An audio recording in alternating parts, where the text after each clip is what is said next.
Dito sa Papa Dudut Stories, ikaw ay hindi nag-iisa.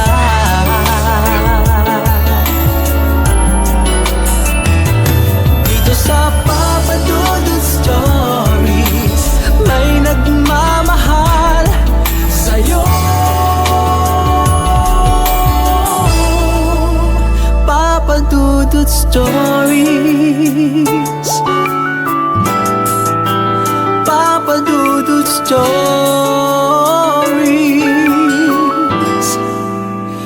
Papa Dudut Stories.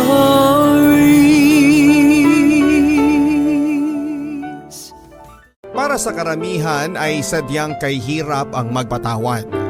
Lalo na kung sobrang dami ng nagawang kasalanan sa iyo ng isang tao.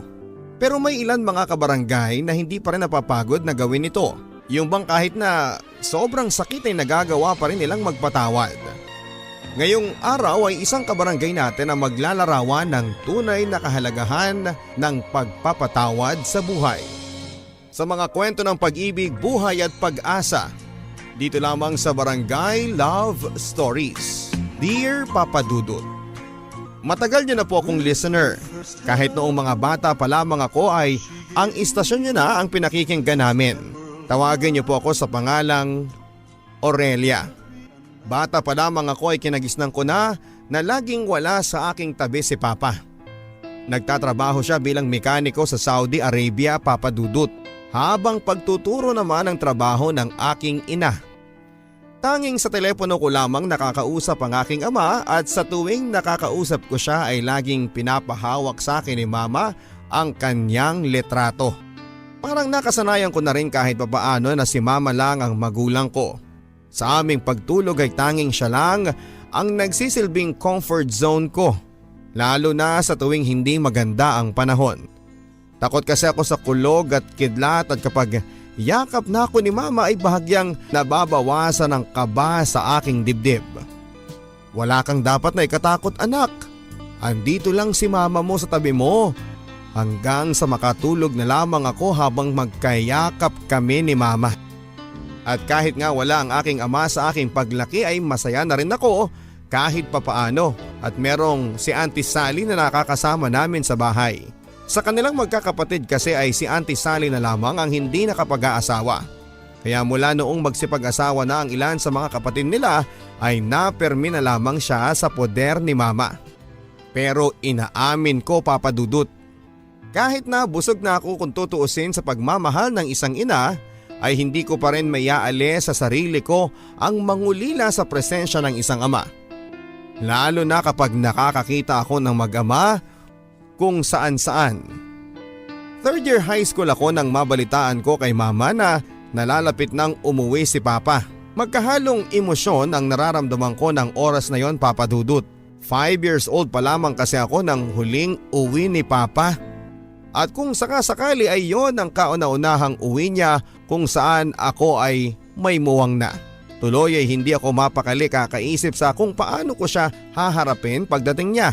At kung paano ba ang pakiramdam ng literal mong makakasama ang isang tatay. Maging si Auntie Sally ay hindi rin maikubli ang excitement sa nalalapit na pagdating ni Papa. Panigurado magugulat yun sa iyo, anak, kasi dalagang dalaga ka na. Bulalas niya habang abalang tinutulungan si Mama sa paglilinis ng bahay. Oo, inaamin ko, Papa Dudut, na excited ako pero mas kinakabahan kasi talaga ako sa araw na yon.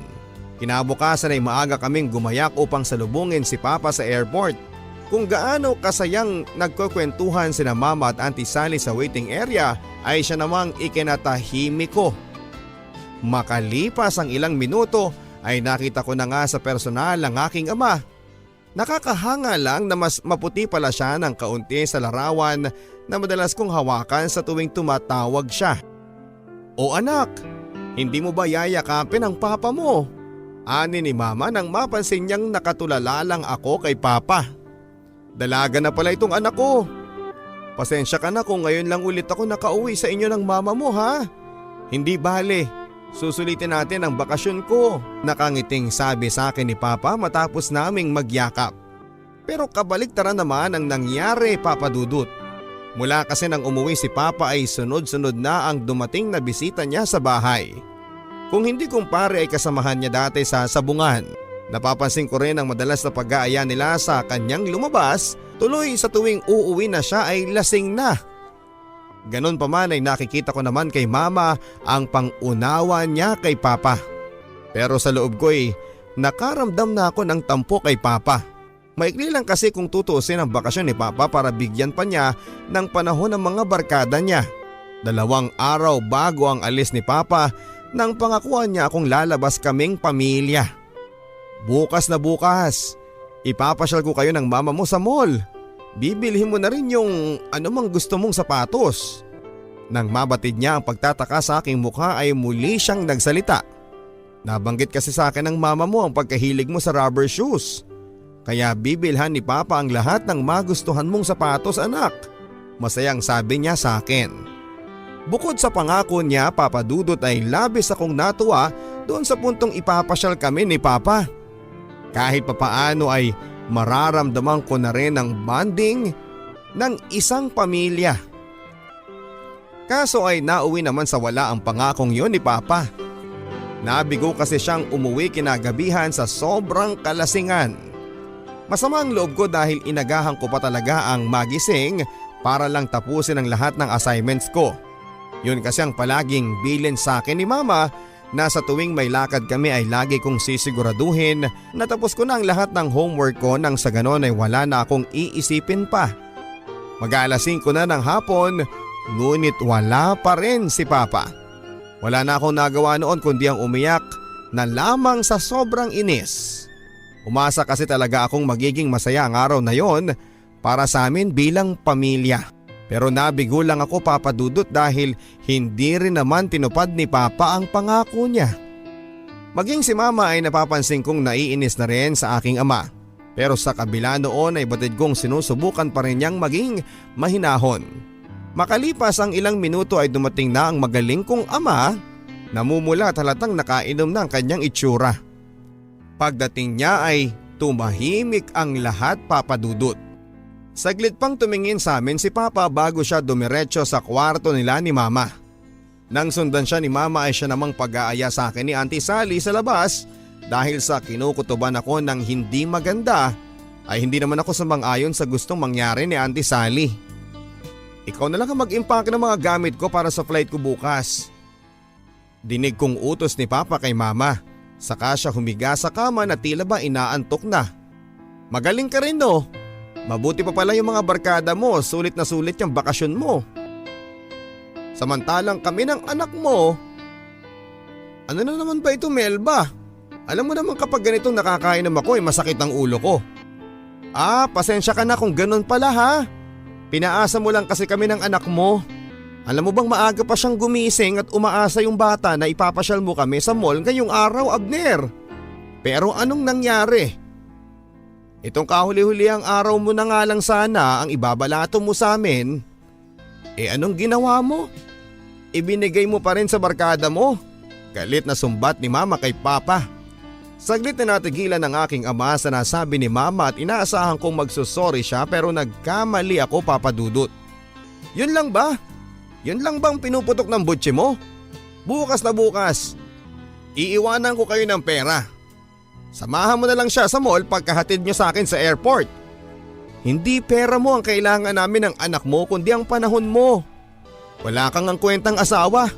Wala ka pang kwentang ama. Akmang pagbubuhatan na ng kamay ni Papa si Mama kaya minabuti ko nang magpakita sa kanila mula sa pintuan. Batid kong kapwa sila nagulat nang makita ako. Yun na lang ba ang kaya mong gawin pa?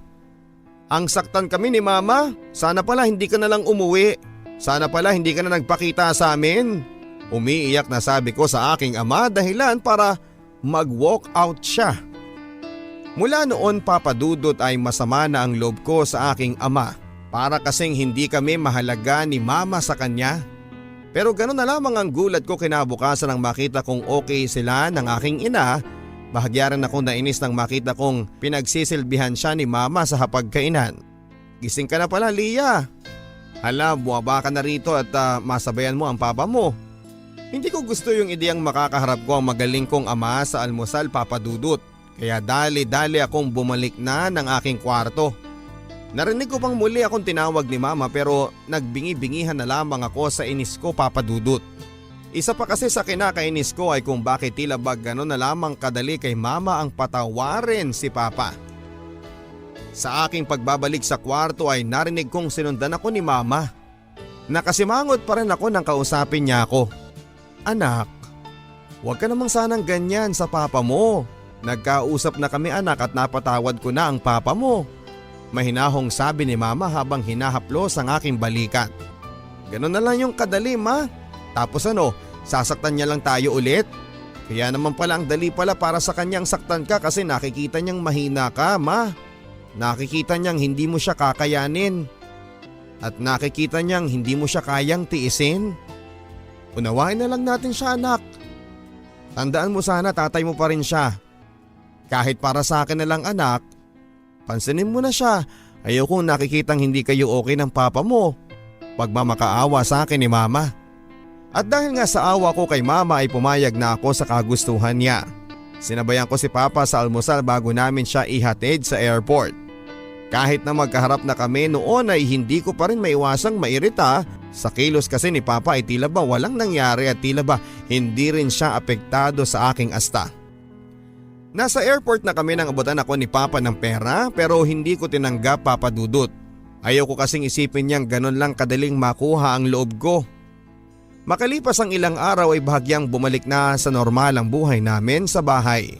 Tuwing Biyernes ng hapon ay tumatawag si Papa at kapag ganun ay sinasadya akong matulog ng maaga nang sa ganun ay hindi ako mapilitang kausapin pa siya. Masama na kung masama ang ginagawa kong pag-iwas. Ayaw ko lang kasing makipagplastikan kay Papa. Alam ko naman kasi dati pa na malayo na ang loob ni Papa sa akin at alam ko rin na sa sarili ko na ganun din ako sa kanya. Hanggang sa isang araw, kadarating ko lamang mula sa school nang makita ko si mama sa loob ng sala na tila ba ang lalim ng iniisip. Bago yun sa akin kaya nag-aalala talaga ako sa aking ina. Ma? Okay ka lang po ba? Kanina pa kasi kitang pinagmamasdan eh. Parang ang lalim ng iniisip mo. Tanong ko sabay upo sa kanyang tabi. Wala to anak. Masyado lang ako napagod kanina sa school. Sige magbihis ka na at maghahanda na kami ng Auntie Sally mo ng hapunan. Sagot niya sabay tayo habang hinahaplos ang buhok ko. Marahil ay masyado lang siyang napagod sa kanyang trabaho. Kaya hindi ko na siya kinulit pa. Kaya lang habang nasa hapagkainan ay nagulat ako sa naging birada ni Auntie Sally kay mama. O ayan, ginataang tilapia paborito mo. Ikain mo na lang ang sama ng loob mo sa lalaking yun. Sa nasabi ni Auntie Sally ay napansin ko ang panlalaki ng mata ni mama sa kanya. Tila ba sinesenyasan siyang itikom ang kanyang bibig pero sa kabila noon ay nakuha ko na kaagad ang sitwasyon ni mama. Sinusubukan niyang ilihim sa akin ang estado ng relasyon nila ni Papa. May problema na naman ba tayo kay Papa ma? Seryosong tanong ko sa aking ina na mukhang hindi na makatingin ng diretso sa akin.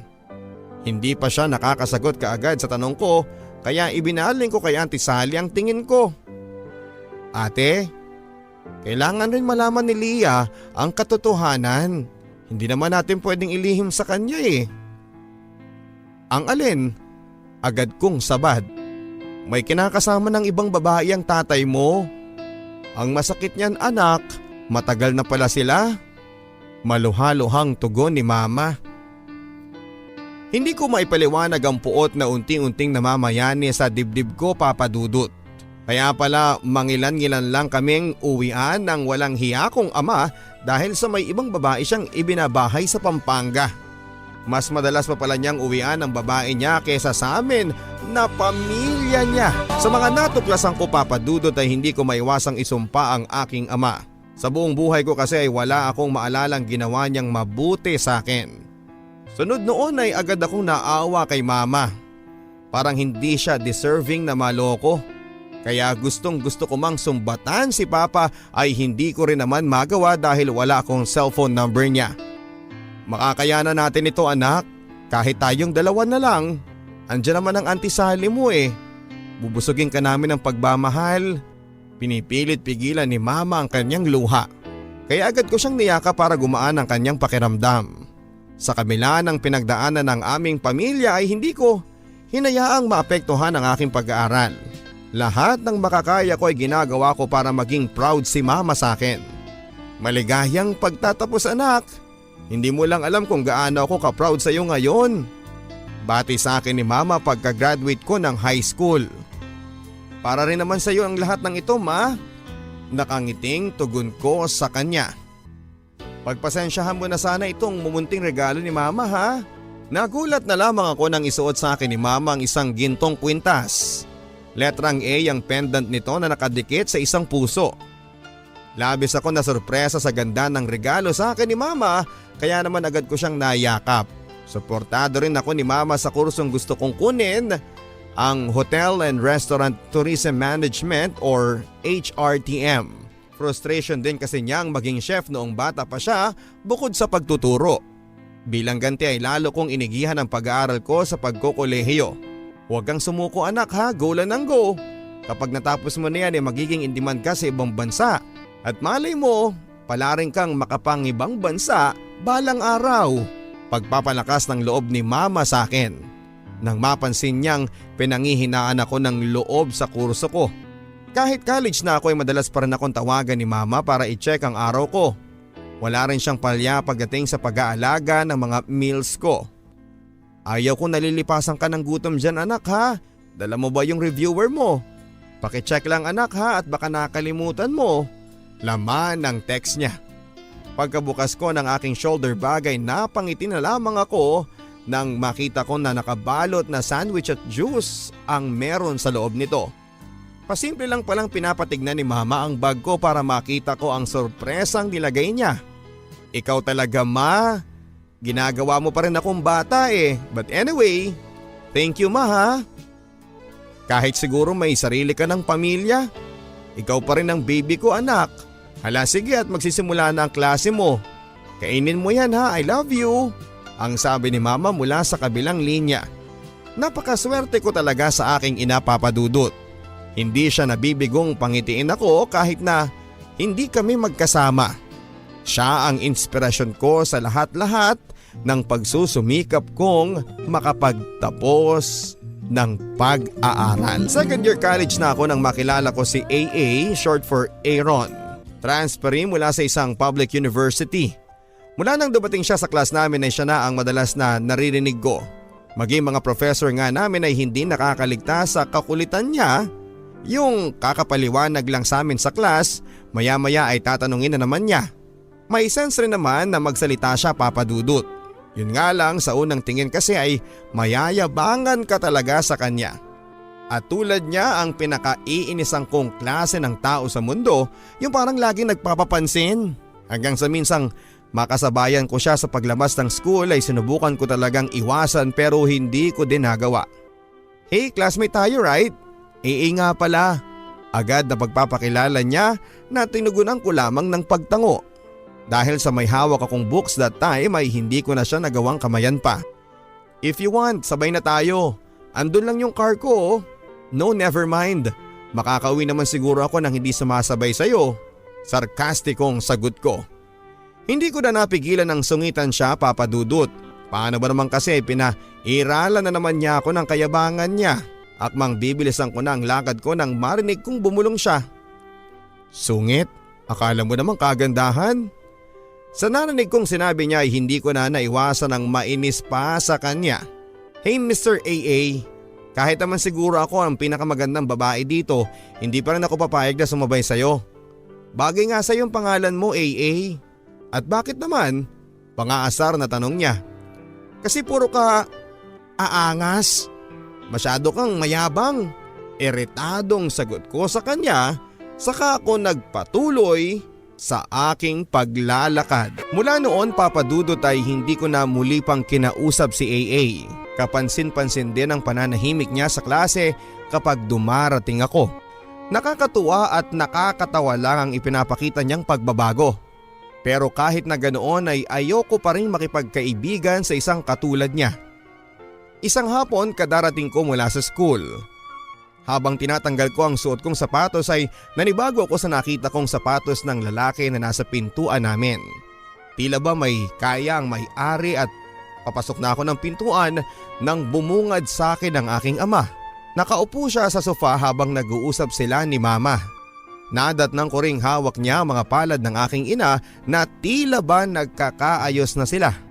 Andito na pala ang anak mo. Lia, andito ang papa mo. Nang lingunin ako ni papa ay galit ang namayani sa aking dibdib, Papa Dudut. Ano to ma? Lokohan na naman? Okay na naman kayo? Ganun ba? Matapos niya tayong gaguhing mag-ina? Sunod-sunod na tanong ko habang nangingilid ang mga luha sa aking mga mata. Anak, hayaan mo sana magpaliwanag ang papa mo. Pakinggan mo muna siya. Mahinahong sagot ni mama. Kung si mama nagagawa mong paikutin, pues ibahin mo ko. Tama na sa akin yung mga nalaman ko para tratuhin ka ng ganito. Lia, pakinggan mo muna ako. Pagmamakaawa ni papa. Anak, respetuhin mo sana ang papa mo. Respeto ma? Etong taong ito? Re-respetuhin ko? Bakit?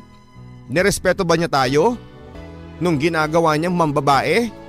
Hindi siya karapat dapat na respetuhin ma. At kahit kailan, wala kang mapapalang respeto mula sa akin. Hindi ko na napigilan ang sarili kong sigawan si papa sa sobrang sama ng loob. Susubukan pa sana niya akong lapitan noon ngunit nagmamadali na akong tumungo sa aking kwarto. Magkahalong puot at takot ang naramdaman ko ng mga oras na yon, Papa Dudut. Puot para sa pagpapaikot sa aming mag-ina ni Papa at takot na baka muli siyang tanggapin ni Mama sa bahay. At ganun nga ang nangyari, Papa Dudut. Pagkalabas ko ng kwarto ay nakita kong magkayakap na sina Mama at Papa sa sala. Sa inis ko ay hindi ko napigilang idabog ang pagkakasara ko ng pintuan. Anak, makinig ka naman sana sa akin. Pakiusap ni Mama nang makita niyang palabas na ako ng bahay. Hindi ma eh. Paulit-ulit na lang niya tayong sinasaktan. Tapos eto siya, basta na lang babalik na parang walang nangyari. Tapos, eto ka na naman mama. Parang ang dali lang sa'yong patawarin siya. Anak, ginagawa ko ito para sa pamilya natin. Gusto kong buo pa rin ang pamilya natin kahit na anong mangyari. Pamilya? Eh di ba matagal nang sira ang pamilyang ito dahil sa kanya? At saka akala ko ba kaya natin ma? Kaya natin kahit tayong dalawa lang. Anak, makinig ka naman. Iniwan na ng papa mo yung babae niya para sa atin. So anong gusto mong gawin ko ma? Lumuhod sa kanya at magpasalamat sa ginawa niya? Ginawa ko yun dahil mahal ko kayo ng mama mo. Kung talagang mahal mo kami ni mama, hindi sasagi sa isipan mo ang pumatol sa ibang babae. Pero kayo ng mama mo ang pamilya ko. Kailangan ko kayo. Pagmamakaawa ni Papa. Pues hindi kita kailangan. Kung andito ka lang para pasakitan kaming muli, umalis ka na lang. Muling bulyaw ko sa aking ama bago ako tuluyang lumabas ng bahay namin. Hindi ko alam kung saan at kung paano ko ilalabas ang sama ng loob ko. Umiiyak ako sa aking paglalakad nang makasalubong ko si Auntie Sally. Nang magkatinginan kami ay tila babatid na niya ang dahilan ng luha sa aking mga mata. Tahan na anak, magiging maayos rin ang lahat. Kahit na ba ang tatay mo na ang pinakamasamang tao, patatawarin pa rin siya ng mama mo. Maiintindihan mo din siya kapag nasubukan mo ng magmahal anak. Mahinahong sabi ni Auntie Sally habang hinahagod ang likuran ko. Hindi auntie, kahit kailan, hindi ako magpapaloko sa lalaki. Pagmamatigas na sabi ko. Ilang araw na rin na hindi ko kinubuan si mama. Lalo na't pinatuloy na naman niya sa bahay ang aking ama. Lalong nadadagdagan ng puot sa aking dibdib sa tuwing magkakasalubong kami ni Papa sa bahay. Kung nakakasugat lang siguro ang sama ng tingin Papa Dudut ay siguradong mata na lang ang walang latay kay Papa. Pakiramdam ko kasi ay palabas lang ang lahat ng ipinapakita niyang kabutihan kay mama. Naghahanda na ako para sa aking pagpasok ng school nang mapansin ko si mama sa balkonahe. Naka-uniforme na siya ngunit ang ipinagtataka ko lang ay bakit tila ba hindi siya nag-aalala sa oras ng kanyang klase. Hanggang sa mapansin kong pumikit siya na parang may dinadaing. Ma? Ma, okay ka lang ba? Alalang tanong ko sa kanya. Medyo masakit lang ang ulo ko, anak. Pero okay lang ako. Ipagpapahinga ko lang ito. Nag-text na rin ako sa school na hindi muna ako makakapasok. Nangihinang tugon niya kaya agad ko na siyang inalalayan papasok ng bahay. Mabuti na lang at medyo okay na ang kanyang kalagayan bago ako pumasok sa school at kampante kong iniwan siya, Papa Dudut, dahil kasama naman niya si Auntie Sally sa bahay. Kaso kahit nasa school na ako ay si Mama pa rin ang iniisip ko. Saka pa lang napanatag ang loob ko nang i-text ako ni Auntie Sally. Anak, okay na ang mama mo. Kasalukuyan siyang natutulog ngayon. Mag-aral ka ng mabuti dyan ha. Huwag mo na siyang alalahanin. Laman ng text message ng tiyahin ko. Habang nagsusulat ako ng note ay nagulat ako sa lalaking tumabi sa akin. Si AA. Tatayo na sana ako para layuan siya nang biglang hinawakan niya ang braso ko. Sorry na. I know naging mayabang ako sa last time nating pagkikita but please, give me a chance. Hindi naman ako masamang tao para layuan mo eh. Wala rin akong nakakahawang sakit para gawin mo yun. Mukha siyang nakakaawa ng oras na yon sa mga sinabi niya pero nanindigan pa rin ako sa pagiging masungit ko sa kanya. Masyado na kasing malayo yung kailangan kong kopyahin sa board kaya kailangan ko lumipat ng upuan. Seryosong tugon ko saka ipinagpatuloy ang paglayo sa kanya. Kahit mukha siyang sincere sa paghingi ng tawad ay hindi ko pa rin mahanap yung kapanatagan ng loob kapag nasa malapit siya, Papa Dudut. Makalipas ang isang araw paglabas ko ng bahay para pumasok ng school ay napansin ko na nakahanger ang uniforme ni Mama sa bintana. May kutob ako, Papa Dudut, na hindi na naman siya papasok. Kaya agad ko siyang sinilip sa kanyang kwarto. At hindi nga ako nagkamali, hindi na naman pumasok si Mama. Tulad ng dati ay dinadaing na naman niya ang pagkirot ng kanyang ulo. Saktong wala si Auntie Sally noon, ang magaling ko namang ama ang lumabas rin at may kailangan daw asikasuhin. Hindi na muna ako papasok, Ma. Dito na muna ako at babantayan kita. Anak, okay lang ako. Malapit ng midterm exam ninyo, kailangan mong pumasok, parang wala kang mami sa klase. Pagpupumilit ni Mama. Pero Ma, paano kayo? Tawagan na lang kita kapag may problema ako, anak. Ayokong may namimiss ka sa klase mo. Alam mo yan. Pagpupumilit niya. Labag man sa loob ko ay sinunod ko ang utos ni Mama. Ayoko rin kasing biguin siya sa kagustuhan niyang mataas lagi ang grades ko. Hanggang sa isang tawag mula kay Auntie Sally ang natanggap ko sa kalagitnaan ng klase ko.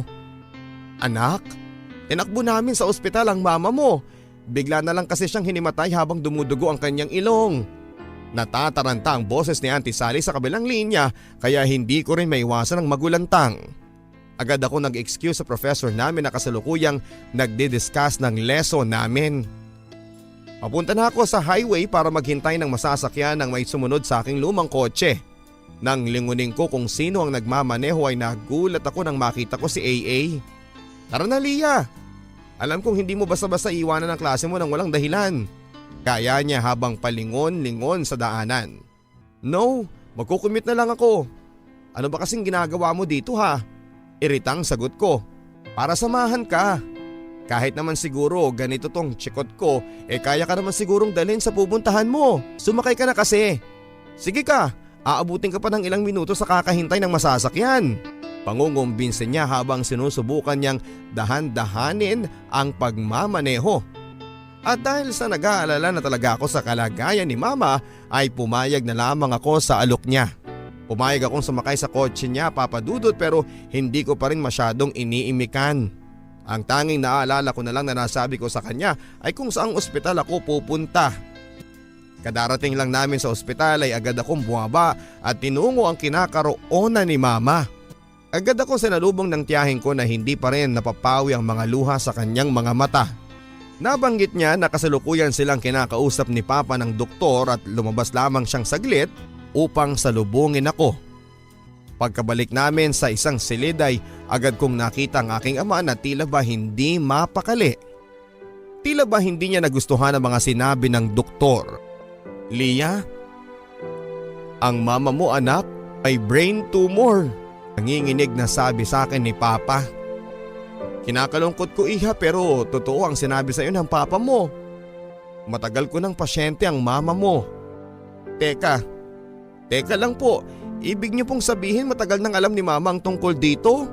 Sa naging tanong ko ay agad nang tumango ang doktor.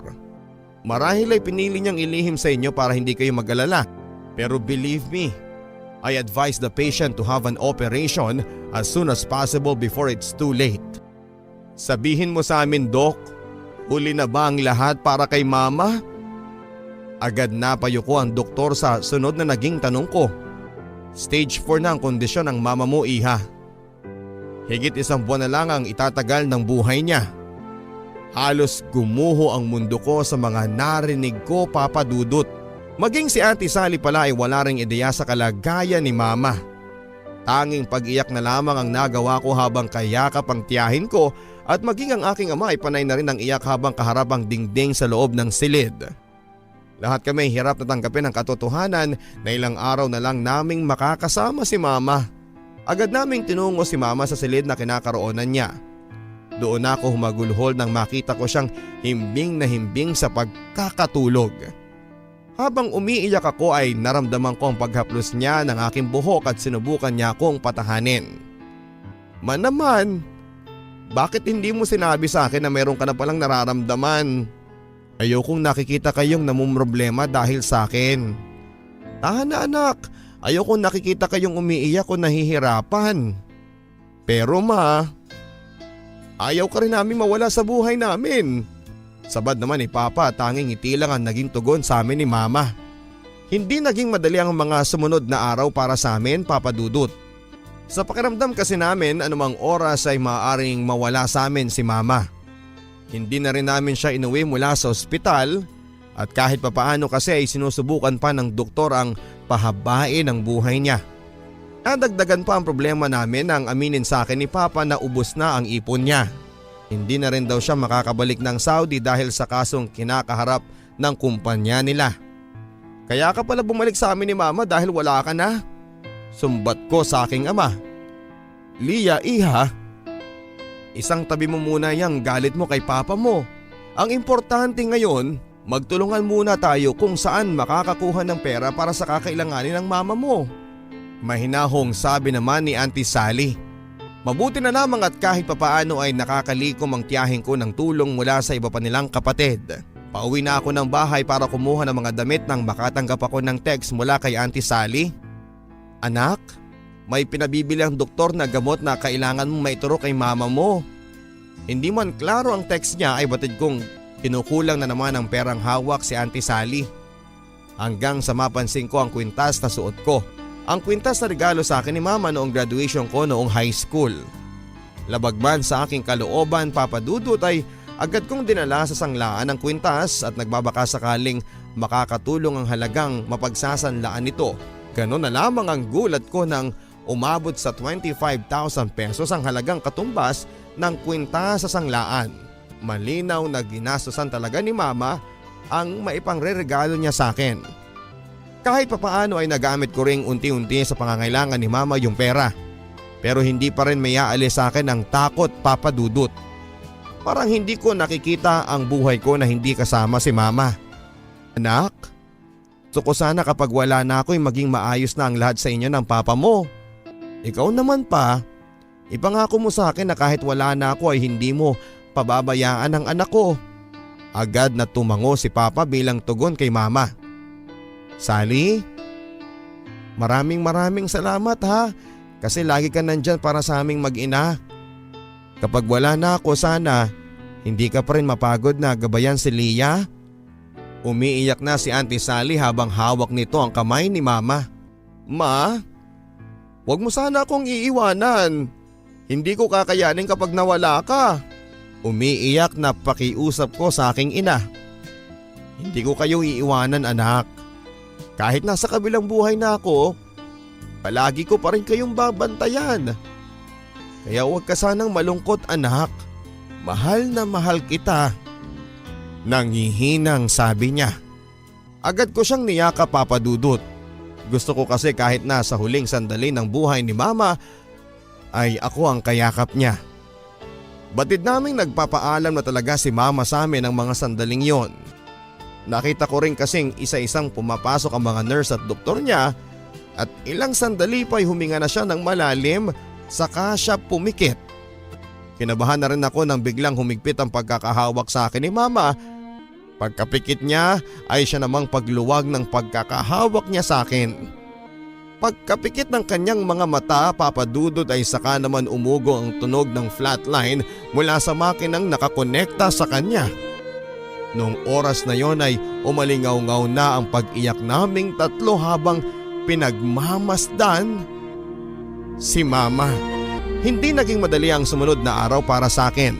2 araw makalipas naming ilibing si Mama ay batid ko pa rin ang laki ng pagbabago sa bahay. Alam mo anak, sa aming magkakapatid ang mama mo ang madalas na nagiging kakampi ko. Napakaswerte kong magkaroon ng kapatid na katulad niya. Hindi siya napapagod na magtiwala sa kakayahan ko. Ang sabi ni Auntie Sally habang pinagmamasdan ng silyang madalas na upuan ni Mama sa bahay. Wala na akong nagawa pa kundi ang yakapin na lamang siya, Papa Dudut. Saka naman biglang dumating si Papa na tila nakainom. Magbubulag-bulagan na lang sana ako kaso siya rin naman ang kusang lumapit sa amin ni Auntie Sally. Ading, pahiramin mo nga muna ako ng 500 dyan. Ipambabayad ko lang sa tindahan ng nautangan ko ng alak. Mahinahon na sabi niya pero umalingaw-ngaw ang amoy ng alak sa kanyang bibig. Ang lakas rin naman ng loob mo para uminom. Wala ka naman palang perang pang-inom. Pagsusungit ko sa nakainom kong ama pero sa kabila noon ay umakto na lamang siya na parabang walang narinig. Akmang aalis na sana siya ulit nang hindi ko na napigilan ang galit sa aking dibdib. Sorry ha, wala na kasi si Mama na nauuto mo dito. Sa mga nasabi ko ay mukhang napikon siya kaya't binalikan niya ako. Kung alam mo lang ang hirap na mawala ng asawa bata ka. Hindi mo lang alam.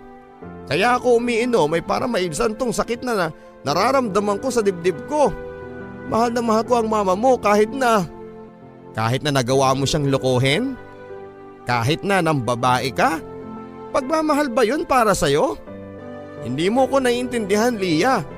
Kung pwede lang sana akong mamatay at hindi na siya. Oo nga, sana nga ikaw na lang ang nawala at hindi si Mama. Nawala nang ginawa kundi ang mahalin ka ng buong buhay niya. Ngayong wala na si Mama, wala ka na ring rason para dumito ka pa. Kasi kung ako lang, kayang-kaya ko nang mabuhay nang wala ka. Napahagulhol na ako sa sobrang sama ng loob sa kanya, Papa Dudut. Sa sakit na mga sinabi ko ay tuluyan na ngang umalis si Papa sa bahay. Mula noon ay hindi na siya nagbalik pa sa bahay. Batid kong labis niyang dinibdib ang mga sinabi ko pero wala akong pakialam. Ipinagpatuloy ko ang buhay na tanging si Auntie Sally na lamang ang kasama ko. Pero may mga pagkakataon pa rin sa akin, Papa Dudut, na hirap akong kumbinsihin ang sarili kong wala na ang aking ina. Lalo na noong isang gabing habang mahimbing ako natutulog, nagulat na lamang ako sa lakas ng kulog ng kalangitan. Ma, natatakot ako. Agad kong sabi at nalimpungatan na lamang ako nang makita kong wala si Mama sa aking tabi. Wala na akong nagawa kundi ang umiyak na lamang habang pinipilit kong takpan ng una ng aking tenga sa aking pagkakahiga. Kahit papaano ay nakakalimutan ko ang lungkot sa pagkawala ni Mama kay Auntie Sally. Gamit ang benepisyong nakuha namin sa pagkamatay ni Mama ay naipagpatuloy ko pa rin ang aking pag-aaral. Habang hinihintay ko ang susunod kong klase sa isang park ay bigla kong naalala si Mama. Namimiss ko kasi yung katext siya kapag ganong bakante ako. Sa sobrang pangungulila ko nga sa kanya ay binalik-balikan ko pa mula sa aking inbox sa mga text niya sa akin. May kirot pa rin sa akin sa tuwing naaalala ko ang paglalambing niya. Minsan nga ay napapasilip ako sa loob ng aking bag. Ang hirap lang kasi na wala nang manonorpresa sa akin ng kung ano-anong pagkain, yung magugulat na lamang ako sa mga pabaon niya sa akin. Pero ang pinakamasakit sa lahat ay ang katotohanang wala na ang lahat ng yon dahil wala na si mama. Hindi ko na napigilan ang mga luha ko ng mga oras na yon hanggang sa isang kamay ang mag-abot ng panyo sa akin. Pagkakuha ko ng panyo ay agad akong napahinto nang makita ko si AA. Sige lang, malinis naman po yan. Paliwanag niya nang akmang ibabalik ko na sa kanya ang panyo. Walang masama sa pag-iyak, Leah. Kung ito ang magpapagaan ng kalooban mo, sige lang, umiyak ka lang. Alam kong masakit pa sa ngayon pero darating ang panahon na magiging okay ka rin. Nakangiting sabi niya sabay upo sa aking tabi. Salamat nga pala ha. Saan? Sa paghatid mo sa akin sa ospital? Ayun, wala yun. Alam ko kasi na yung pakiramdam na naghahabol ng oras, lalo na kapag buhay ng mahal mo ang nasa alanganin. May laman ang sagot na yon ni AA Papa Dudut. Nasa trabaho ako noon nung ibalita sa akin ng stepmother kong nasa ICU si Papa at nag-aagaw buhay. Sinubukan ko magpaalam sa boss ko pero hindi niya ako pinayagan. Kaya pagka-out ko sa trabaho ko ay agad akong tumakbo ng ospital. Nagbabaka sakaling madatnang ko pa siyang buhay pero nabigo ako, Leah. Hindi ko man lang nakita ang papa ko sa huling pagkakataon at hindi man lang ako nakapagpaalam. Masakit pero sinubukan kong magpakatatag para sa mga kapatid ko. Pero tingnan mo ako ngayon, sinusubukan pa rin lumaban sa mga hamon ng buhay. Pagmamalaki niya. Ahead nga pala sa akin ng 2 taon si AA. Huminto lang siya ng pag-aaral para tulungan ang mama niya. Kaso lahat ng ipon niya ay napunta sa gastusin sa ospital ng kanyang ama. At mula nang pumanaw na ang kanyang ama, ang natira sa kanyang ipon ay ginamit niya para makabalik siya ng pag-aaral. Labis akong humahanga sa nadiscover kong pagkatao ni AA. Inamin ko rin sa kanyang hindi ko talaga siya gustong maging kaibigan nung una at natawa pa nga siya nang sabihin kung nayayabangan kasi ako sa kanya. Hindi naman talaga ako mayabang.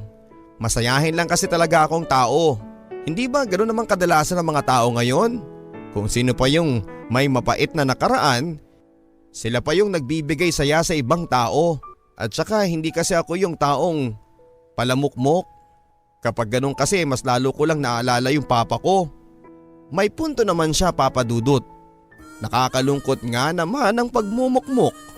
Siguro nga yung mali ako sa panghuhusga sa kanya noong una. Kaya mula noon ay naging maayos na ang pakikitungo ko kay AA. Naging magkaibigan na kami ni AA, Papa Dudut. At habang tumatagal ay natutuwa ako sa pagiging magkaibigan naming dalawa. Nalilibre na rin ako sa pamasahe dahil hinahatid at sinusundo niya ako. Madalas na rin kaming kumain sa labas at mamasyal sa kung saan-saan hanggang sa minsang matirikan kami ng kotse sa gitna ng daanan. Hindi ko tuloy mapigilang matawa lalo na noong makita ko siyang pinagpapawisan sa kakaisip kung paano bubuhayin ang makina. Oh, anong tinatawa-tawa mo dyan? Nagtatakang tanong niya. Wala naman, bigla ko lang naalala nung araw na nayayabangan pa ako sa'yo, diba? Inalok mo pa sa akin noon na isabay mo ko sa car mo? Paano na lang kung pumayag ako tapos saktong tumirik tong kotse mo? Mas marami pa siguro ang tawa ko noon kesa ngayon. Sagot ko habang sinusubukan kong pigilan ang pagtawa ko. Grabe ka naman, ngayon lang naman uli nagloko to eh. Seryosong tugon niya na mukhang napikon sa akin. Pagkatapos kasi noon ay saglit siyang natahimik. Uy, eto naman hindi mabiro. Biglang kabig ko sabay sundot sa kanyang tagiliran. Wala na, sabi mo na eh. Nasaktan mo na ako. Nagtatampong sagot niya sabay talikod sa akin. At para hindi na siya magtampo ay sinubukan ko siyang patawanin. Pinipilit ko siyang humarap sa akin pero tinagasan niya ang mukha niya para mahirapan ako. Sige ka, kapag hindi ka humarap dito ako naman ang magtatampo sa'yo. Pananakot ko sa kanya pero nagmatigas pa rin siya. Nang bubuksan ko na ang pintuan ng kotse agad niya akong hinarap sa sabay hawak sa akin baba. Sa sobrang bilis ng pangyayari ay dumampi ang labi ko sa mga labi niya. Kapwa kami nagulat nang magdikit ang mga labi namin. Ilang segundo rin kaming natameme sa sobrang bilis ng mga pangyayari. Sorry, pabulong na sabi niya na tila ba guilty sa nagawa niya. Okay na ba yung makina? Pakicheck na lang para makauwi na tayo. Baka kasi hinahanap na ako ni Auntie Sally. Alanganing tugon ko at hindi ko kasi alam kung ano nga ba ang susunod kong ikikilos. Habang patuloy na inaayos ni AA ang makina ay hindi ko maiwasang magbangga ang aming mga paningin. Saka pa lang siya nagkaroon ng lakas ng loob na kausapin ako nang nasa tapat na kami ng bahay. Pilit pa rin siyang humihingi ng tawad sa nagawa niya. Pero imbis na sagutin ko siya ng maayos ay pasimple ko na lang siyang biniro. Crush mo siguro ako no, kaya mo ako hinalikan. Umamin ka, sabay turo sa kanyang mukha. Anong crush? Hindi aksidente lang yun. Pagtatanggi niya na hindi makatitig ng diretso sa akin. Sige, sabi mo yan ha. Pilyang tugon ko sabay baba ng kotse niya. Susunduin kita bukas ha, okay lang ba? Che, paayos mo muna tong auto mo para hindi na naman kita tawanan next time. E di halika na lang kita ulit kapag nagkaganon. Pilyong sagot naman niya dahilan para matameme ako. Walang kalinawan kung ano nga ba ang namamagitan sa amin ni AA. Kahit kasi anong pilit ko sa kanya ay ayaw niya ring umamin. Pero kahit na ganoon papadudot ay dama kong may pagtingin siya sa akin. May angking kakisigan si AA. Nung una pa lang ay naisip ko nang baka maraming babae ang napaibig niya. Pero hindi ko akalaing hindi pala biro ang mga napagdaanan niya sa pag-ibig. May isang araw kasi na ibinibida niya sa akin ang mga babaeng minahal niya. Pasimple ko pa nga siyang biniro na kunwari ay hindi ako naniniwala. Hanggang sa ipakita niya sa akin ng ilan sa mga larawan ng kanyang mga ex-GF. Akala mo siguro nagyayabang na naman ako no? O eto, Marisol, GF ko nung high school. Sobrang mahal namin ang isa't isa. Kaya lang si Marisol wala ring nagawa nung pinaghiwalay kami ng tadhana. Kinuha siya ng daddy niya sa Switzerland. Malungkot na kwento niya habang hawak ang larawan niya. Nilayo siya sa'yo? Tanong ko. Ewan, pero dati pa kasi nakakwento na niya sa akin na nakapetisyon na sila ng kuya niya para pumunta ron. Siguro nga hindi talaga kami ang para sa isa't isa. Sabi niya sabay buntong hininga. Pagkatapos ni Marisol ay may 3 pa siyang babaeng nabanggit na tila dumaan lang sa buhay niya. Maliban sa isa na tila ba saglit pa siyang nahintuan bago muling nagsalita. Ito naman si Kathy. Marami akong natutunan sa babaeng ito pero maraming beses na rin niya akong sinaktan. Malaman ang binitawang salita ni AA Papadudut. Sinaktan? Ibig sabihin minahal mo siya ng sobra? Ang dami ko kasing sinakripisyo sa babaeng ito Munti ka na rin akong makipagpatayan sa mga kaagaw ko sa kanya. Halos awayin ko na nga lahat ng tutol sa pagmamahala namin. Tutol? Bakit naman may mga tututol? Ano bang meron sa naging relasyon ninyo? Sunod-sunod kong tanong sa kanya. Oy, interesado siyang malaman. Masyado na bang madrama? Ganito kasi yun May kasalukuyan siyang boyfriend nung makilala ko siya. Si Rob. Kung ikukumpara mo ko kay Rob, olats talaga ako.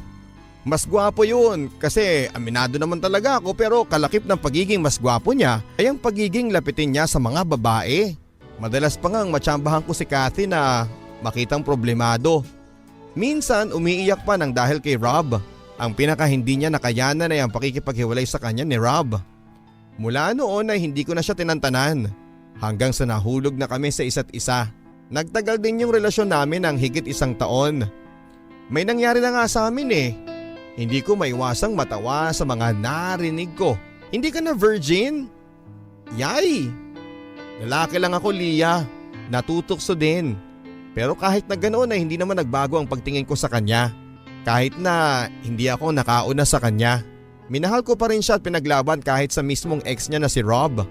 Ang gulo nga Habang pinaglalaban ko siya, unti-unti na pala siyang bumibitaw sa akin. Bahagyang humina na ang tinig niya. Anong ibig mong sabihin? Nakipagbalikan siya sa ex niyang si Rob. Habang kami pa. Pinapili ko pa nga siya pero si Rob ang pinili niya. Huling balita ko kinasal na sila bago lumipad si Rob sa ibang bansa para magtrabaho. Sobra niya sigurong mahal yung guy kaya ganun. Siguro sobrang gwapo nun. Sa nasabi ko ay sumimangot si AA. Eto naman, pikon agad. Siyempre mas gwapo ka pa rin para sa akin kahit na hindi ko pa siya nakikita. Agad kong kambyo para hindi na siya magtampo. Sa totoo lang, Papa Dudut, ay hindi naman mahirap mahalin si AA kung tutuusin. At kahit papaano kasi ay nakilala ko na rin siya at masasabi kong mabuti siyang tao. Kung sa itsura naman ay may ibubuga talaga siya. Sakto lang ang tindig ng kanyang pangangatawan, kayumanggi at may taas na 5'7". Mahaba ang kanyang pilik mata na bumagay lang sa palangiti niyang mukha. Kapag walang pasok ay pinapasyalan ako ni AA sa bahay. Naipakilala ko na rin siya kay Auntie Sally. Sa bahay ang madalas niyang tambayan. Kung hindi panonood ng movie ay pagluluto ang libangan namin. May mga pagkakataon din na sa bahay na siya nagpapalipas ng gabi. Wala namang mali siya dahil magkaibigan naman kami. Nalulungkot din daw kasi siya tuwing nasa bahay nila siya. Kapag nasa bahay daw nila siya ay puro problema ang naririnig niya sa stepmother niya. Buti nga dito nakakangiti ako kahit papaano. We, ang sabihin mo, namimiss mo lang ako kapag nandun ka sa bahay niyo. Panunukso ko. Hindi no, agad na tugon niya pero halata namang guilty siya. Hindi lang alam ni AA Papa Dudut na napapasaya rin niya ako kapag magkasama kami. Mula kasi nang mamatay si mama ay nagmisto ng kumbento na ang bahay sa sobrang katahimikan. Pero mula noong makilala ko si AA ay tila ba nabigyan ng buhay ang bawat sulok ng bahay. Close rin sila ni Auntie Sally. As ko rin silang makitang nagkwekwentuhan ng kung ano-ano sa kusina. Minsan nga'y pinagkakaisahan pa nila ako, bagay na nakakatuwa din naman. Unti-unti ay nasasanay na ako sa kakulitan ni AA sa buhay ko, Papa Dudut. Madalas na rin siyang pagkamalang boyfriend ko ng mga kaibigan namin. Teka, bakit parang natutuwa ka kapag napagkakamalang kanilang boyfriend ko? Pagpupuna ko nang minsang ikwento niya sa akin ng isa naming kapitbahay na kumausap sa kanya. Wala naman. Mabuti nga yang malaman nilang may boyfriend ka na para hindi ka nila pormahan, di ba, Auntie? Sabay tanong niya kay Auntie Sally na agad namang tinugunan niya ng ngiti. Bakit? Sino ba kasi yung nakausap mong kapitbahay namin? Hindi ko na tinanong kung ano yung pangalan niya. Basta isa lang ang sigurado ko, mukha siyang mayabang. Agad ko nang nagets na lalaki ang tinutukoy niya. Noon pa man kasi ay ilang binatilyo na sa kapitbahay namin ang nagpapahiwatig ng pagtingin sa akin. Pero dahil sa wala akong nagustuhan ni isa sa kanila ay dinedma ko na lamang. Kaya malakas ang kutob kong isa sa kanila ang tinutukoy ni AA sa akin. Hindi man niya aminin sa akin, Papa Dudut, batid ko sa mga kilos niya ang pagseselos. Kaya hindi ko minsan maiwasan ang kiligin, lalo na kapag nagpapakita siya ng kaswitan sa akin. At kahit na siguro palabas lang ang ginagawa niya, Papa Dudut, ay hindi ko pa rin maiwasan ang maapektuhan. Siguro nga ay may puwang pa rin sa puso ko kahit papaano si AA. Lalo na kapag ipinapakita niya sa aking espesyal ako sa kanya. Pero syempre, ayaw kong magpahalata sa kanya. Hanggang sa dumating na nga ang araw na hindi ko inaasahan. Pauwi na ako nang bigla kong maisipang dumaan sa isang bookstore. Hindi pa man ako nakakapasok ay natanaw ko si AA sa loob na tilang may kausap na babae. Agad na bumilis ang pintig ng puso ko sa mga nakita ko. Bahagya akong napahinto pero minabuti ko pa rin magpatuloy sa pagtulak ng pinto. O sige, within the day, iti-text kita ha. Salamat! Dinig kong sabi ni AA sa babaeng kausap niya na tila nagpapakyut pa. Inakala kong yun na ang huling pag-uusap nila pero patuloy pa rin sila sa pag-uusap. Kahit na nga dumaan na ako sa harapan nila. Nakaramdam ako ng pagkainis sa pangdidedma niya sa akin. Kaya matapos kong ikutan ng isang bookshelf ay umalis na lamang ako kaagad. Kunwari pa siya sa pagiging sweet sa akin, yun naman pala ay pasimple siyang pumoporma sa ibang babae. Agad kong pinaghandaan ng gabi kung saan ay tiwala akong dadaan siya sa bahay. Pero lalong nadagdagan ang inis ko nang walang AA na dumaan sa bahay. Kinabukasan na lang siya nagpakita sa bahay kung saan ay isasabay daw niya ako sa pagpasok ng school. At dahil nga alam kong wala si Auntie Sally na kakampi niya, ay malakas talaga ang loob ko noon na awayin siya. At bakit ka na kasi mangot, kamahalan? Pasimpleng tanong niya pagpasok niya sa sala. O bakit nandito ka? Nagpapasundo ba ako sa'yo? Ha? Di ba araw-araw ko namang ginagawa to? Mauna ka na. Kaya ko namang mag-commute eh. Patuloy na pagsusungit ko. Aba, may regla ka no? Ang sungit mo lang kasi eh. Sagot niya habang nakatitig sa akin. Ayaw ko na ngang sumabay sa'yo di ba? Baka makaistorbo lang ako sa diskarte mo sa ibang babae. Tanging pagkakamot lang sa ulo ang ginawa niya. Akala mo ba hindi kita nakita kahapon dun sa bookstore? May pahingi-hingi ka pa ng number niya? Meron ka pang el text you pang nalalaman? Dumaan ako sa harap ninyo no, deadma ka pa rin. Dire-diretsyong sumbat ko sa kanya. Si Carla. Batchmate ko yun noong high school. Nagkakumustahan lang kami. Nakangiting paliwanag niya. Teka nga lang. Ikaw ba nagsiselos? Dugtong na tanong niya. Hindi no. Naiinis lang ako sa pangdededma mo sa akin. Yun lang. Talaga? Bakit parang hindi ako naniniwalang yun lang? Pangungulit niya habang nakatitig pa rin sa akin. Panay pa rin ang tanggi ko pero panay rin ang pangungulit niya hanggang sa napikon na rin ako papadudot. Oo na. May gusto na nga talaga ako sa'yo. Mahal na nga kita. Masaya ako sa tuwing kasama kita at naiinis ako kapag nakikita kong may pinopormahan kang iba. Narinig mo na ang gusto mong marinig ngayon. Masaya ka na? Maluha-luhang bulalas ko. Talaga? Mahal mo rin ako? Bakit ka umiiyak ngayon? Tanong niya na mukhang nang aasar pa. Akmang mag-walkout na sana ako sa inis nang pigilan niya ako. Tahan na. Mahal din naman kita eh. Ang totoo niyan, matagal na. Seryosong sabi niya sabay punas ng mga luha ko. Bahagyang gumaan ang pakiramdam ko sa naging tugon niya, Papa Dudut. At nung araw na yon, officially, ay naging kami na ni AA. Buhat ng maging kami, Papa Dudut, ay lalong sumaya ang bawat araw na dumaraan. Mas lalo kasi siyang naging sweet sa akin. Nakakailang nga lang minsan kasi hindi pa ako masyadong nasasanay. Maging si Auntie Sally ay natuwa sa mga nalaman niya na kami na ni AA. Pero sa kabila noon ay hindi pa rin siya nagkulang sa paalala sa amin. Maging ako ay naipakilala na ni AA sa mga kapatid niya maging sa kanyang stepmother. Naging maayos naman ang kanilang pakikitungo sa akin. Nakalaro ko pa nga ang dalawang kapatid niya. Sa ilang buwan ng relasyon namin ni AA ay bibihira lang kami magkaroon ng problema. Mas lalo ko rin siyang minahal nang makita ko kung paano siya nagmamalasakit sa mga kapatid niya.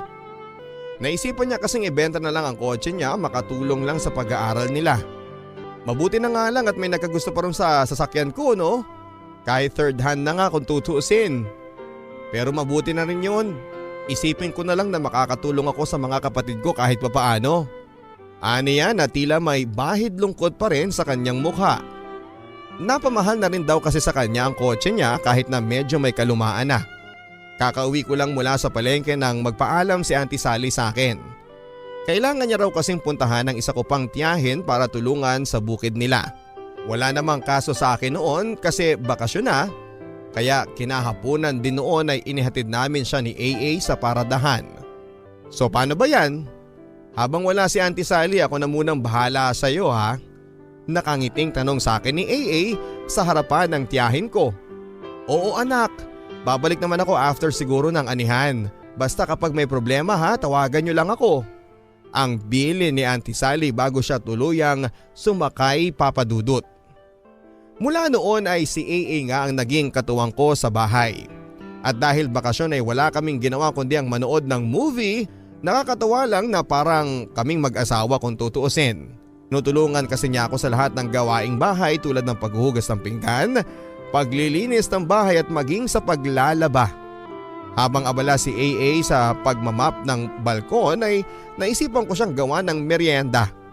Katatapos ko lang din kasing mag-ayos ng sala noon, gano'n na lang ang gulat ko nang bumungad sa akin ang kanyang katawan na basang-basa ng pawis. Marahil ay dala ng sobrang init ng panahon kaya niya hinubad ang kanyang t-shirt. Saglit akong natameme nang makita ko ang mga muscle sa kanyang braso at likuran. Ang lakas lang kasi ng dating sa akin ang itsura niyang naliligo sa sarili niyang pawis. O bakit mo ko tinitignan? Crush mo ko no? Pabirong puna niya habang pinupunasan ng tawel ang kanyang pawisang mukha. Sira hindi kaya? Nandidiri nga ako kasi basang-basa ka ng pawis eh. Pagdadahilan ko na lang habang inilalapag ko ang merienda sa mesita. Hoy, kahit napawisan to ha, mabungo pa rin yan. O ayan, amin mo ko. Depensa niya sabay dikit ng mukha ko ng towel na pinagpunas niya sa kanyang pawis. Sa inis ko ay pinahiran ko siya ng ketchup ng sandwich sa mukha bilang ganti. Pero sa kalagitnaan ng harutan namin ay bigla niya akong hinagkan sa aking labi. Bakit mo ginawa yun? Loko ka talaga? Pasimpleng angal ko. Bakit ayaw mo? Paano kung gawin ko ulit? Tugon niya sa kanya ako muling hinagkan ng mas matagal. Hindi na ako nakapalagpas sa pangalawang halik niya, Papa Dudut. Dahil sa totoo lang ay gusto ko rin ang halik na yon mula sa lalaking pinakamamahal ko. Mula noon, Papa Dudut, ay parang wala na lang sa amin ang paghahalikan ni AA. Nasanay na rin kaming ninanakawan ng halik ang isa't isa kung minsan. Nagmistula akong prinsesa sa loob ng bahay sa piling niya at lagi niya akong pinagsisilbihan at pinagbibigyan sa mga trip kong kainin. Kaso minsan talaga hindi maiwasan ang tampuhan sa isang relasyon. 3rd monthsary kasi namin nung inaasahan kong uuwi siya ng maaga sa bahay para sabay kami maghanda ng hapunan. Kaso mag-aalas 7 na ng gabi pero wala pa rin siya kaya hindi ko maiwasang mainis. Nakailang tawag na rin ako pero hindi niya sinasagot, bagay na mas lalong nagpainit ng ulo ko. Makalipas ang ilang minuto ay dumating na si AA. Agad ko siyang sinamangutan pagbukas ko ng pintuan. Pasensya ka na mahal ha, galing kasi ako sa bahay ng pinsan ko. Tinext niya kasi ako kanina na magbabayad na siya ng utang sa akin. Kaya dumaan ako kanina kaso nagkayayaan pa ng kaunting inuman. Bago niya inabot yung pumasok ka na at kumain ka na lang doon, inaantok na ako. Pagmamaktol ko sa kanya. Bawi na lang ako sa iyo bukas mahal. Huwag ka sanang magtampo. Panunuyo niya sabay higa sa kanyang higaan sa sala. Mukhang naparami siya ng inom. Kahit paawayin ko siya ay wala rin akong mapapala dahil mukhang langong-lango siya sa alak. Bahagya lang akong nabahala nang namalayan ko na lang ang pagbuhos ng ulan. Kaya pinilit ko kaagad na makatulog. Laking gulat ko nang sa kalagitnaan ng pagtulog ko'y biglang kumulog ng malakas dahilan para magising ako sa takot. Mama! Mama! Natatakot ako! Hagulhol ko habang pilit kong tinatakpan ng una ng mga tenga ko.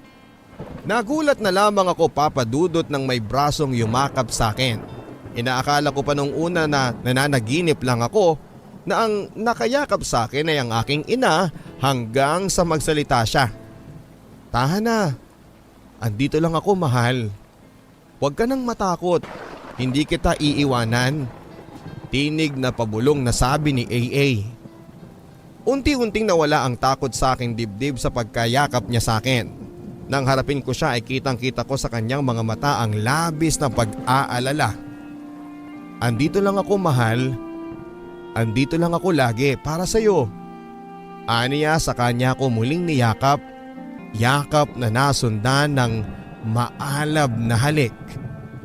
Ang dati maginaw na gabi ay biglang uminit sa pagitan namin ni AA.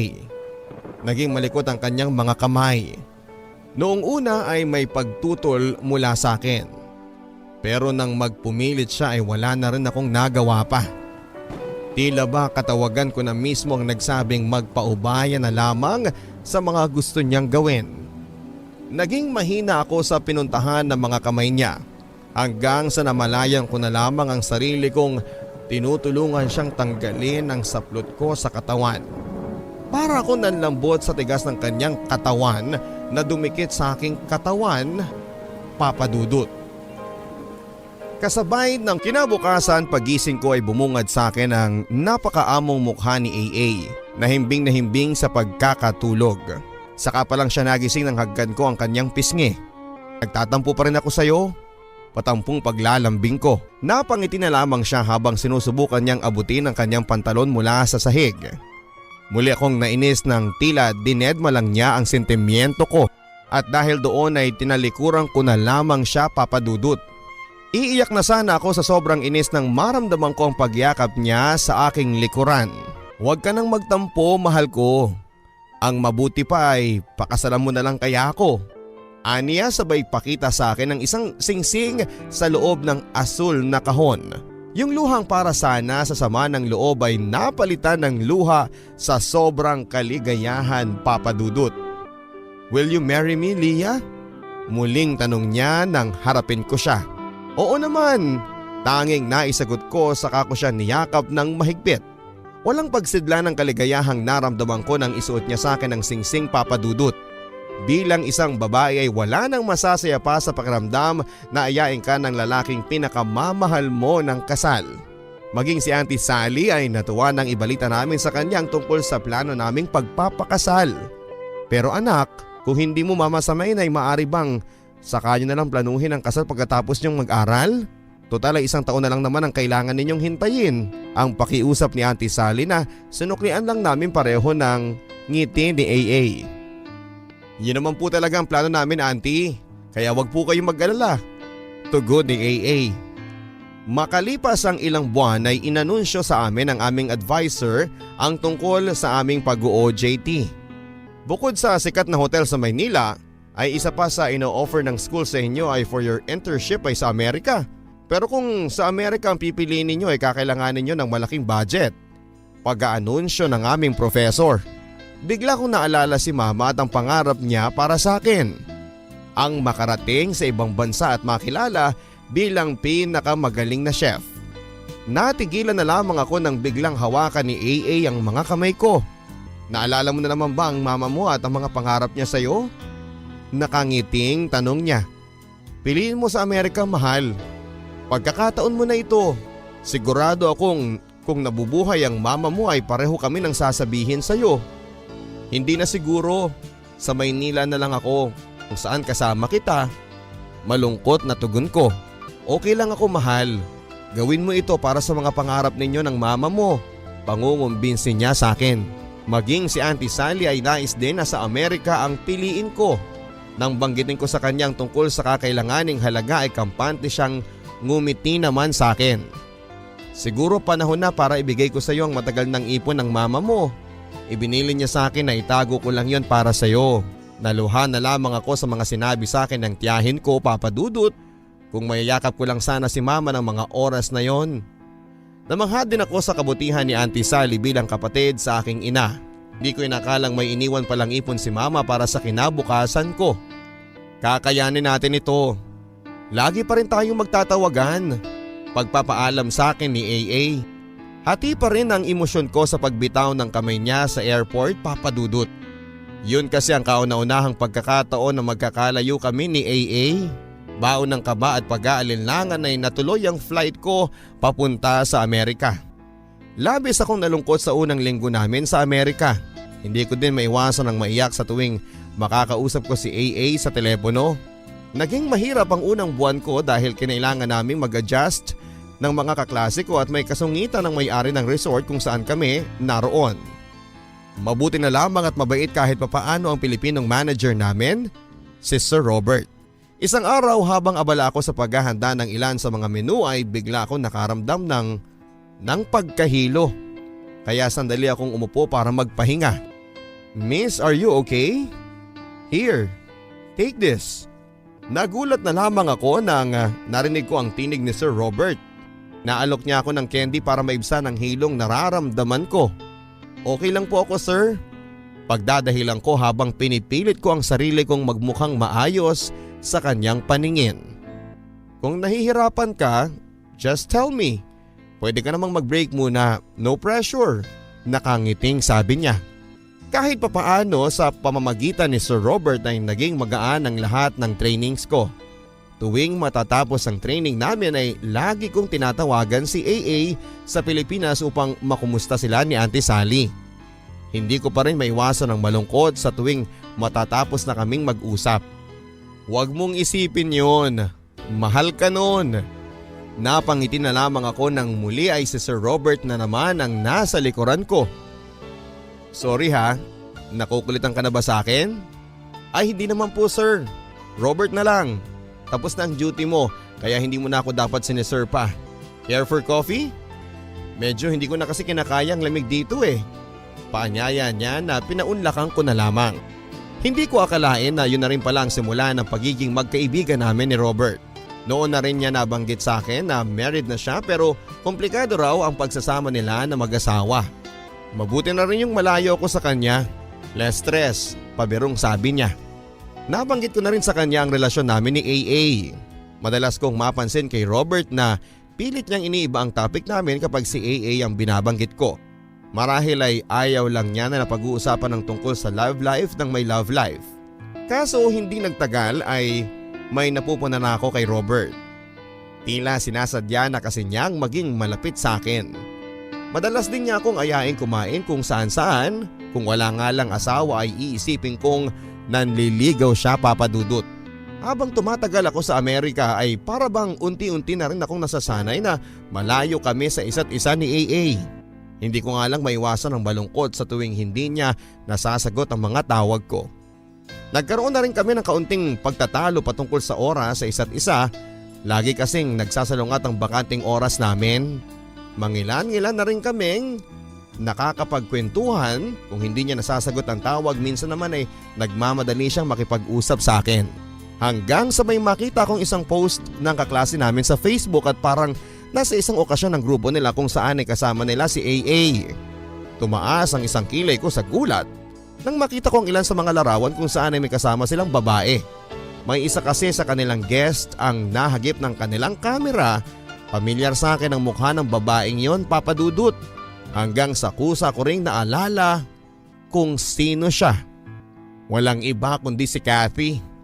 Agad na bumigat ang aking pakiramdam, papadudot. Kaya naisipan kong bisitahin ang ilan sa mga post ng iba pa naming mga kaklase. Madalas pa nilang makajam si Kathy, papadudot.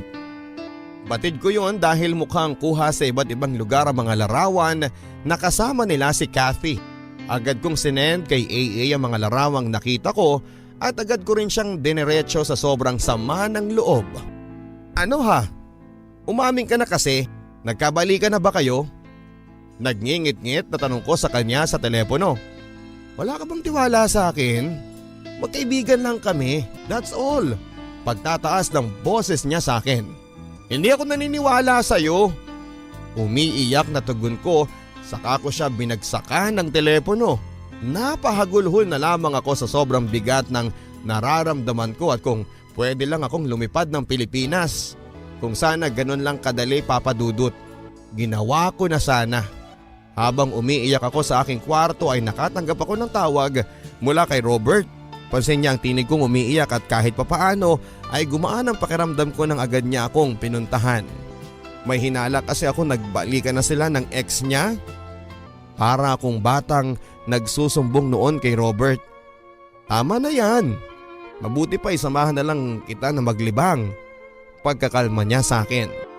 Dinala niya ako sa isang bar kung saan lahat ay nagkakasiyahan. Ipinakilala rin niya ako sa mga kaibigan niya at inalok nila ako ng maiinom. Noong una ay tinatanggihan ko pa sila. Pero nang magkasarapan na sa kwentuhan ay nakumbinsi na rin ako na uminom. Makalipas ang ilang minuto ay nakaramdam na ako ng pagkahilo kaya agad kong inaya si Robert na iuwi na ako. Hindi ko alam kung sa paanong paraan ako nakauwi at nagulat na lamang ako nang namalayan ko ang sarili ko sa isang silid na hindi ko alam kung saan. Nagulat na lamang ako nang yakapin ako ni AA. Sa sobrang tagal naming hindi nagkita ay agad ko siyang hinagkan sa kanyang mga labi. Kitang-kita ko ang mukha niya, papadudot, habang nagpapaubaya ako sa makamundo niyang pagnanais. Namayan niyang lakas niya sa ibabaw ng kamang aming hinihigaan. Nahihilo man ay nagawa ko pa rin gantihan ang mga halik niya sa akin. Kinabukasan, pagsikat ng araw na tumatago sa bintana ang siyang gumising sa akin. Pagdilat ko ay agad kong naramdaman ang matinding pagkirot ng ulo ko. Ganun na lamang ang pagtataka ko nang namalayang kung wala ako sa aking tinutuluyan. Sa aking pagbangon ay bumungad ang isang lalaking nakahubad habang nakatalikod na natutulog sa aking tabi. Mahal? Usal ko pa sa kanya. Ganun na lamang ang gulat ko nang mamukhaan ko ang lalaking mahimbing na natutulog sa aking tabi. Walang iba kundi si Robert. Naluha na lamang ako nang tumambad na sa aking isipan ng katotohanan, Papa Dudut, na ang lalaking inaakala kong si AA ng gabing yon ay si Robert pala. Sa sobrang lango naming pareho sa alak ay naibigay ko ang sarili ko sa lalaking hindi ko naman mahal. Patawarin mo ako, Lia, pero believe me, hindi ko sinasadya. Sana mapatawad mo ko. Pagsusumamo niya. Tanging pagluha na lang ang nagawa ko ng mga oras na yon at hiyang-hiya ako sa sarili ko. Uuwi na ako ng Pinas, Robert. Look, Lia, kung ano man ang nangyari sa atin, willing naman akong panindigan ka eh. Naririnig mo ba ang sarili mo? May asawa ka na at ako ikakasal na ako. Uuwi na ako ng Pilipinas bago pa lumalim ito. Dugtong ko sabay bango na sa kama. Pero paano ang pag-aaral mo? Sayang naman, Lia. Ilang linggo na lang, matatapos ka na. Bahala na, basta gusto ko nang umuwi ng Pilipinas. Mabuti na lang at hindi na ako sinundan pa ni Robert pagkalabas ko ng kwarto. Sa labas ko na napagtantong sa isang hotel niya pala ako diniretso mula sa bar. Hindi ko na tinapos ang OJT ko sa Amerika sa napakaraming dahilan bago pa man ako tuluyang mahulog kay Robert. Kailangan ko nang umiwas. Idagdag mo pa ang sobrang pangungulila kay AA para na kasi akong mababaliw sa kakaisip sa kanya. Kung ano bang ginagawa niya, kung kumusta na ba siya at hindi ko kakayanin kapag nasira ang magandang relasyong nasimulan namin. Kaya nag-decide na akong umuwi, Papa Dudut, bago pa mahuli ang lahat. Ganun na lamang ang pagkagulat ni Auntie Sally nang makita niya ako sa balkonahe ng bahay. Hindi ko na kasi nasabihan siya sa biglaang plano ko. Naipaliwanag ko na rin sa kanya ang tunay na dahilan ng pag-uwi ko, ang lubos kong pangungulila kay AA. Hindi ko na kasi alam ang gagawin ko, Auntie eh. Para na ako mababaliw kakaisip sa kanya. Lalo na't nalaman kong konektado ulit sila ng ex-GF niya. Hindi ko kakayanin kapag nawala siya sa akin, Auntie. Wala kang dapat ipag-alala, anak. Kahit kailan ay hindi ka niloko ng nobyo mo. Nananatili siyang tapat sa'yo kahit na magkalayo kayo. Nakangiting tugon sa akin ni Auntie Sally. Paano niyo po nasabi yan? Nagtatakang tanong ko. Halika sa kwarto mo, may ipapakita ako sa'yo. Wala talaga akong ideya kung ano ang nais niyang ipakita sa akin. Pagbukas ni Auntie Sally ng aking silid ay bumungad ang mga larawan namin ni AA na nakadikit sa dingding. Nakita ko rin ang dalawang malalaking stuffed toys na nahiga sa aking kama. Alam mo bang yan ang unang inasikaso ni AA pagka uwi niya mula sa Maynila? Alam niya kasing malapit ka nang bumalik mula sa Amerika, anak. Hindi ko na napigilang maluha sa mga nakita ko. Kinabukasan ay sinurpresa ko rin si AA sa bahay nila. Hindi siya makapaniwalang umuwi kaagad ako dahil sa kanya.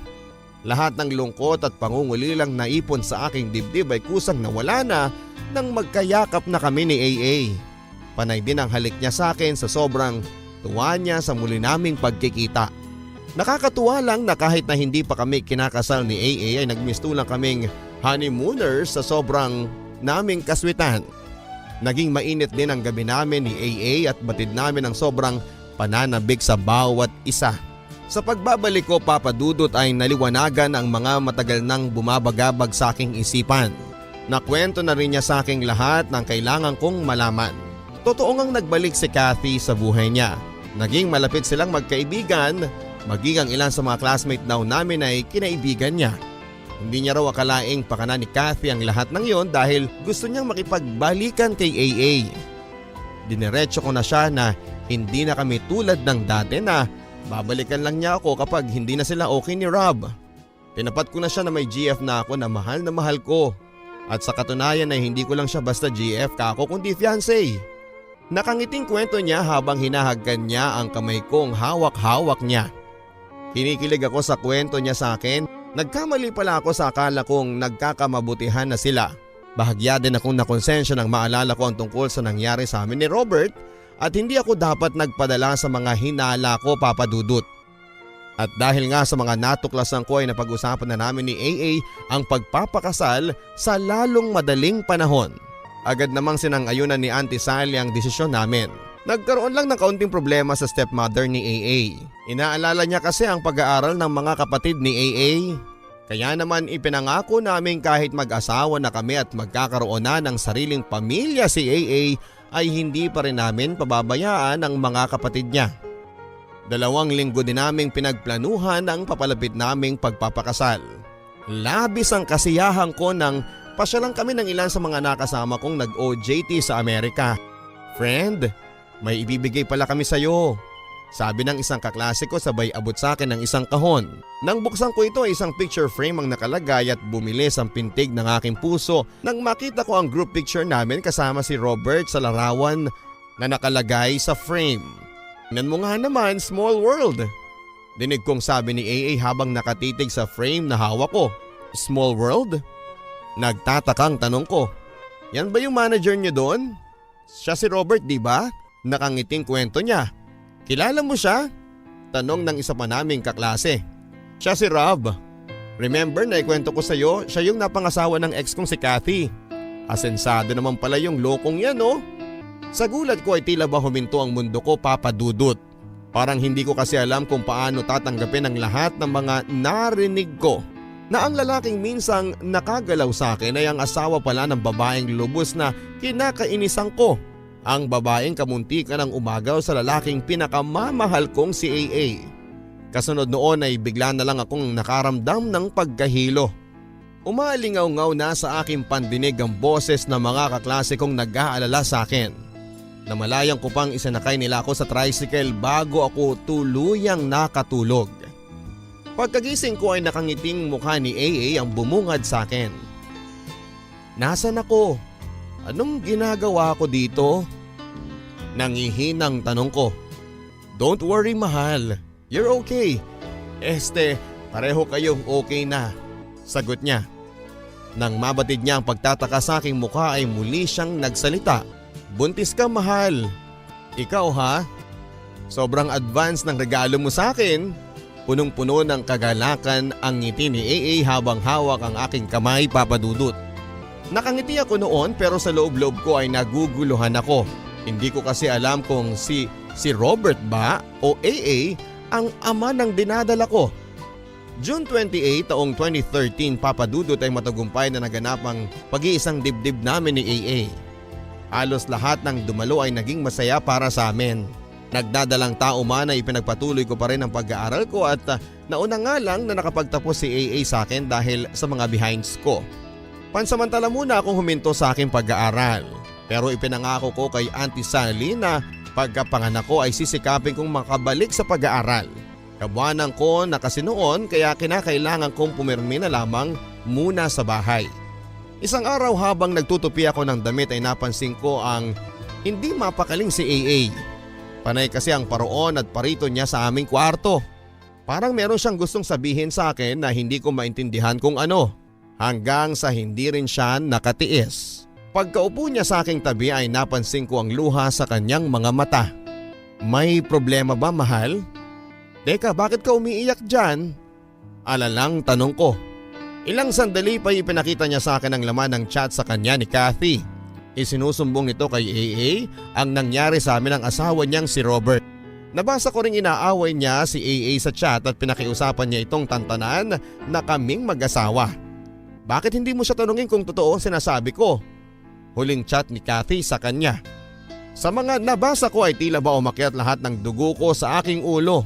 Namayani ang takot sa aking dibdib ng mga oras na yon. Totoo ba ang sinasabi niya, Leah? Umiiyak na tanong sa akin ni AA. Maging ako ay naluha na lamang habang tumango na ako sa tanong niya. Maniwala ka sa akin mahal. Aksidente lang ang lahat. Sobrang bilis lang kasi ng mga pangyayari. Inakala ko nagkabalikan kayo ni Kathy noon kaya sa sobrang sama ng loob ko, pumatol ka sa iba, ganon?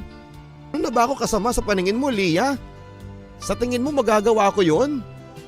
Patawarin mo ko mahal. Hindi ko naman nakalaing mauuwi sa ganon ang lahat eh. Believe me, hindi ko ginustong may mangyari sa amin.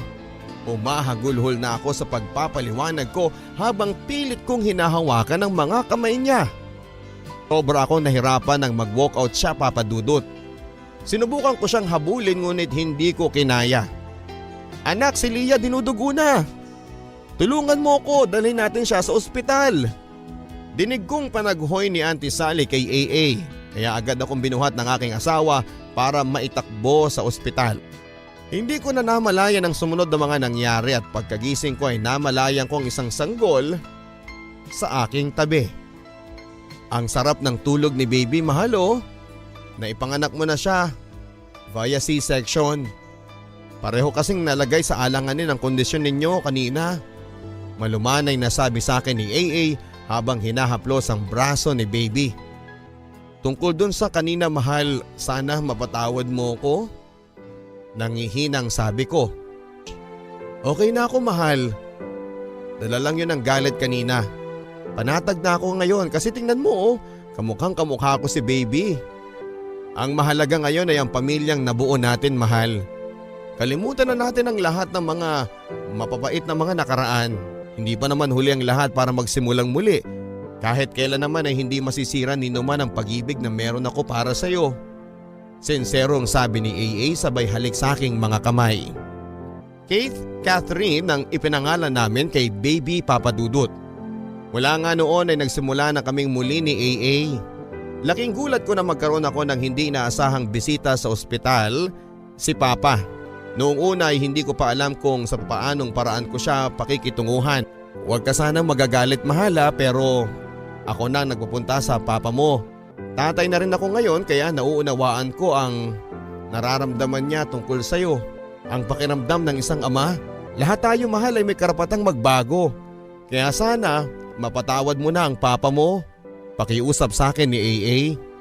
Hindi ko alam kung bakit ng oras na yun ay tila ba ang gaan sa akin ng sitwasyon. Biglang nawala ang lahat ng sama ng loob ko kay Papa hanggang sa nakikita ko na lang ang sarili kong tinatanggap ang yakap sa akin ni Papa. Oo, Papa Dudut, napatawad ko na ang aking ama dahil sa aking asawa.